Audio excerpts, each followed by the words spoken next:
Jesús seguiré, pongo en él mi mirada, veo su gran amor, canto sus alabanzas, a Jesús seguiré.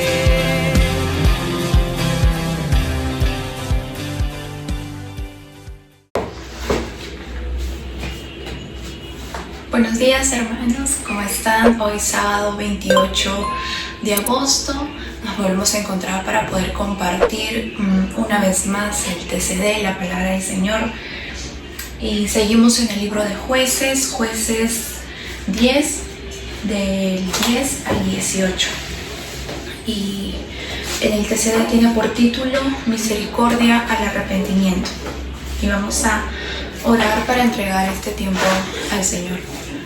Amado Dios, te damos gracias por un día más de vida. Gracias, Señor, por permitirnos despertar, ver tus misericordias, Señor, que son nuevas cada mañana. Gracias, Señor, por este tiempo. Ayúdanos, Padre, a poder entender tu palabra con tu sabiduría, con tu discernimiento. Te pedimos, Señor, que hables a nuestro corazón, que durante el día lo podamos seguir meditando, que baje a nuestro corazón, Señor, para poderlo poner por obra. Y te damos gracias, Señor, por darnos tu palabra, tu voz, por querer enseñarnos, por querer darte a conocer. En el nombre de Jesús, amén. Vamos a leer, queridos hermanos, y lo continúan también ustedes en sus Biblias. Jueces 10, del 10 al 18. Entonces los hijos de Israel clamaron a Jehová diciendo: nosotros hemos pecado contra ti, porque hemos dejado a nuestro Dios y servido a los Baales. Jehová respondió a los hijos de Israel: ¿no habéis sido oprimidos de Egipto, de los amorreos, de los amonitas, de los filisteos, de los de Sidón, de Amelec y de Maón? Y cuando clamasteis a mí, ¿no os libré de sus manos? Pero vosotros me habéis dejado y habéis servido a dioses ajenos, por tanto no os libraré más.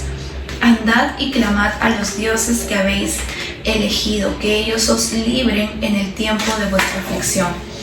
Los hijos de Israel respondieron a Jehová: hemos pecado, haz con nosotros como bien te parezca, solo te rogamos que nos libres en este día.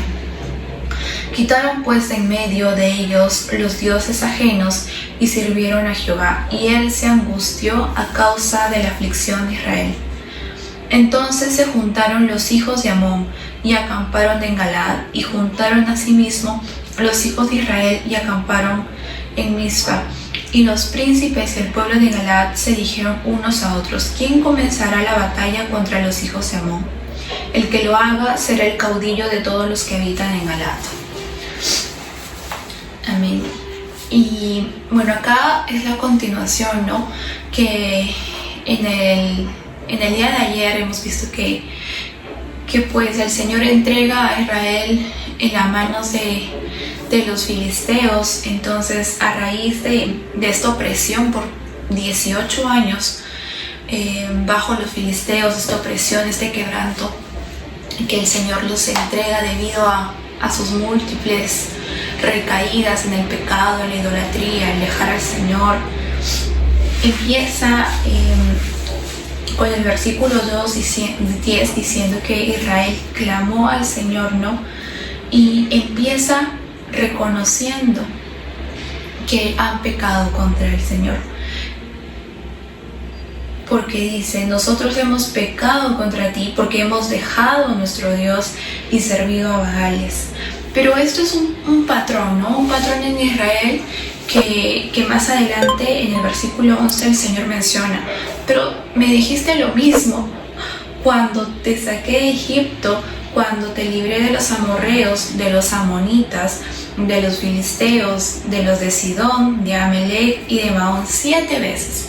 7 veces el pueblo de Israel dejó a Jehová por servir a los dioses de estos otros pueblos paganos, y en cada una de esas veces el Señor los escuchó, fue a su rescate y los libró, ¿no? Le respondió a su llamado, los libró de sus manos. Y esto, pues, el Señor llegó a un punto que se cansó, ¿no? Se cansó porque tantas veces, pues, al parecer era de la boca para afuera, ¿no? Al parecer este pueblo de Israel no había entendido, no había llegado a ese arrepentimiento genuino, no había llegado a ese arrepentimiento de corazón, de entristecerse, de un cambio de verdad, ¿no? Porque una y otra vez. Y el Señor, que conoce los corazones, conoce perfectamente a su pueblo, conoce a su gente, entonces dijo, bueno, pues no, hasta aquí nomás. Y les dice, anda y clama a los dioses que habéis elegido, que ellos libren en el tiempo de vuestra aflicción. ¿Quién los libró en la aflicción? El Señor. ¿Y contra quién dieron la espalda? Contra el mismo Señor que los libró de la aflicción, ¿no? Y acá dice algo muy importante, que habéis elegido. O sea, ese pueblo de Israel no fue forzado, no fue incitado, nadie le puso algo, una pistola, los amenazó, sino ellos mismos por decisión, por su voluntad, pues dejaron al Señor y eligieron libremente servir a otros dioses, ¿no? Y así también actuamos nosotros con el Señor, quien en un momento de angustia, pues clamamos a Él por ayuda, y el Señor en su misericordia, infinita misericordia, viene y nos rescata y nos consuela. Pero una vez que las cosas se calman, que todo está aparentemente bien, nos olvidamos del Señor, ¿no? Y nosotros mismos elegimos eso. Entonces el Señor en este punto, pues, los hace enfrentar las consecuencias de su pecado, ¿no? Este pueblo de Israel, como que ya, tú elegiste eso, tú elegiste esos dioses, tú elegiste ese camino, los elegiste a ellos por sobre a mí, aparentemente el Señor les habrá dicho. Entonces los entregó, ¿no? Qué duro para Israel, qué momento de aflicción debe haber sido para ellos en ese momento que fueron entregados a las consecuencias de sus pecados, ¿no? Por su propia decisión, por tomar malas decisiones, por no consultar al Señor, por no buscar al Señor, por no apartarse completamente, por ceder o dejar una ventana, una puerta abierta al pecado. Y en el versículo 15 dice, los hijos de Israel respondieron a Jehová, hemos pecado, haz con nosotros como bien te parezca, solo te rogamos que nos libres de este día. Más abajo dice, haz con nosotros lo que mejor tú creas, ¿no? Y en este momento, bueno, Israel logra entender y se rinde ante el Señor, ¿no? Llega un momento de que son conscientes de lo que han cometido, ¿no? Y reconocen que han pecado, aunque otras veces también han reconocido, pero vamos a ver si de verdad ocurre un cambio en el corazón, ¿no? Pero qué rendición para este momento el poder decir, ya Dios, ¿no? Haz lo que creas conveniente conmigo, haz lo que creas conveniente con nosotros. En ese momento en el cual nosotros sabemos que hemos pecado contra el Señor, que hemos ido en contra de su voluntad y estamos enfrentando las consecuencias de nuestras decisiones, la corrección del Señor por amor a nosotros. Muchas veces lo que primero le decimos es, pues, Dios, sácame de aquí o cambia esta situación, ¿no? Pero podemos llegar a decirle al Señor, haz lo que tú creas conveniente conmigo, ¿no? Haz lo que tú creas conveniente conmigo.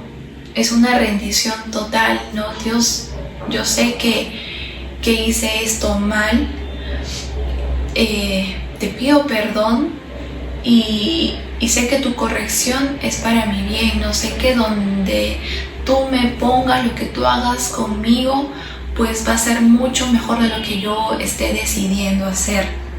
Y esto fue lo que Israel le respondió al Señor.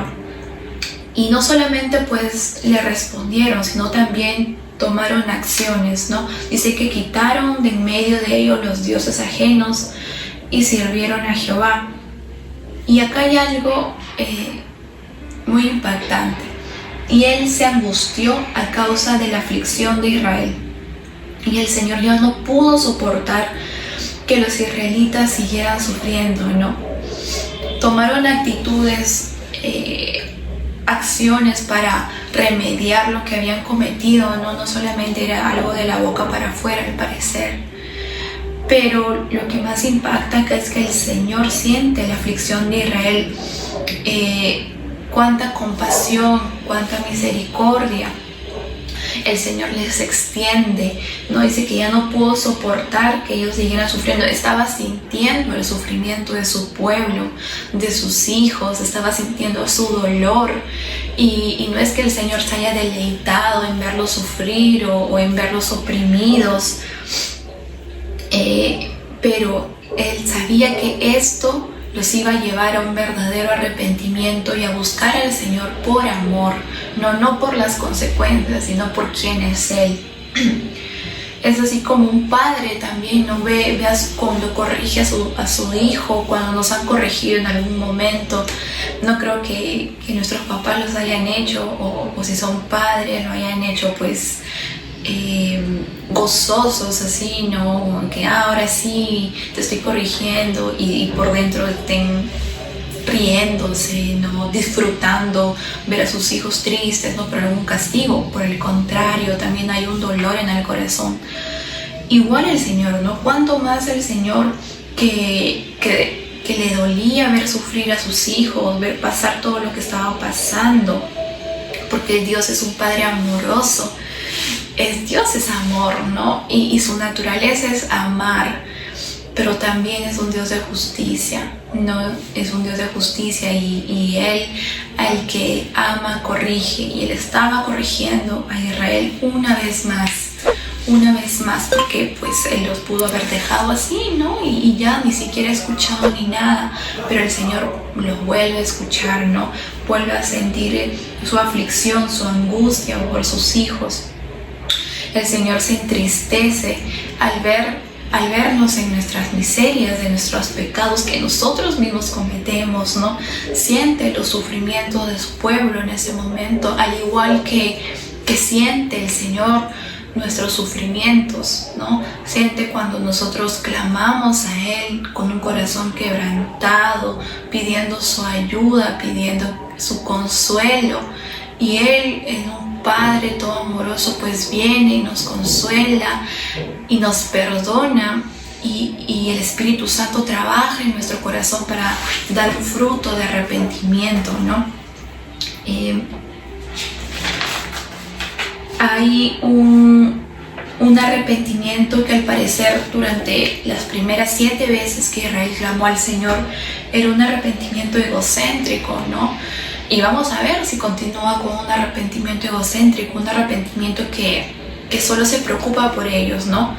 Yo me arrepiento, pido perdón porque temo las consecuencias, porque ya no me gusta sentirme así, y es una motivación egoísta en nuestro corazón.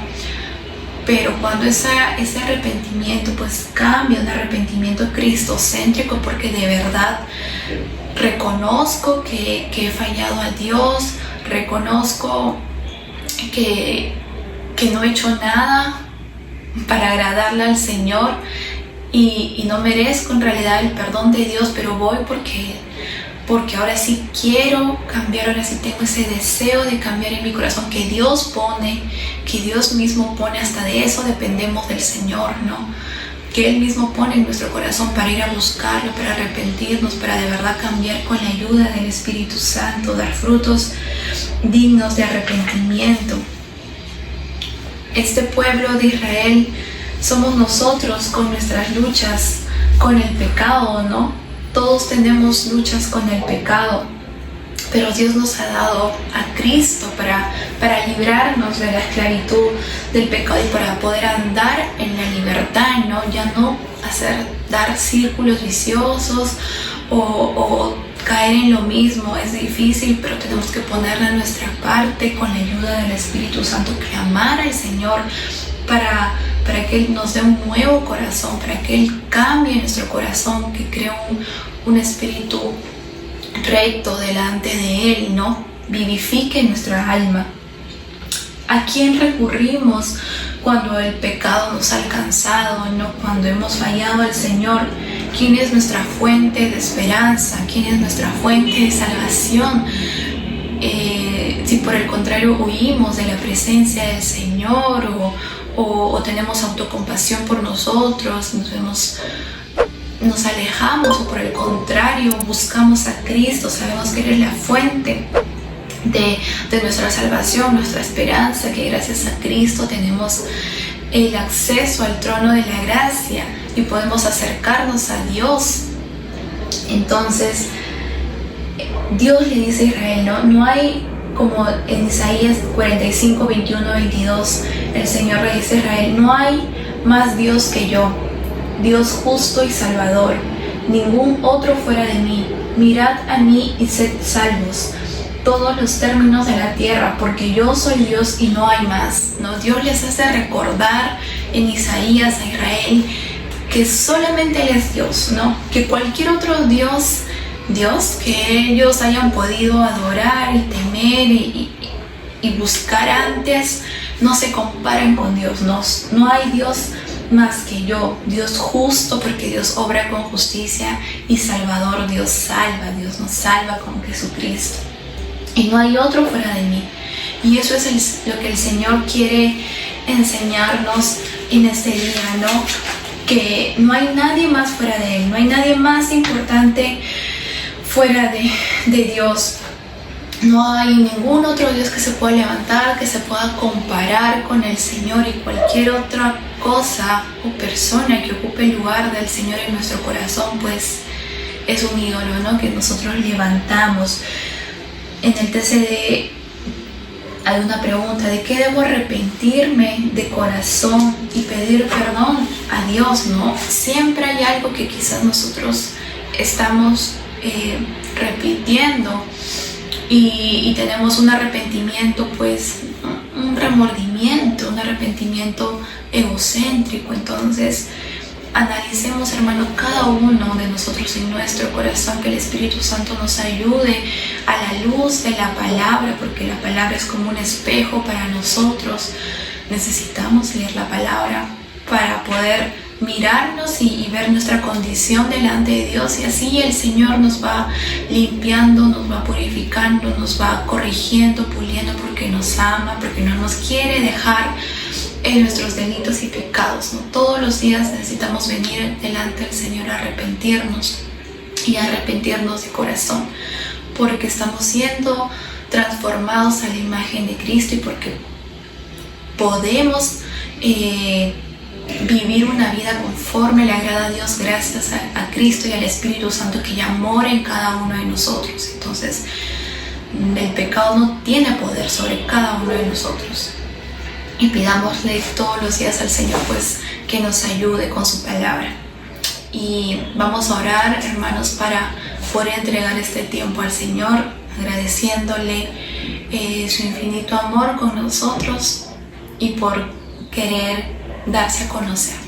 Amado Dios, yo te doy gracias por este tiempo. Gracias, Señor, por tu preciosa palabra, porque es lámpara para nuestra vida, Señor. Gracias porque es viva y eficaz, Señor. Ayúdanos a vivir como a ti te agrada. Ayúdanos a obedecerte, a amarte, Señor, con todo nuestro corazón. Gracias, Jesús, por salvarnos, por ser nuestra fuente de esperanza. Gracias, Cristo, por todo el amor que tú tienes con nosotros. Toda la gloria y la honra es para ti, en el nombre de Jesús. Amén. Dios los bendiga. A Jesús seguiré, pongo en Él mi mirada, veo su gran amor, canto sus alabanzas.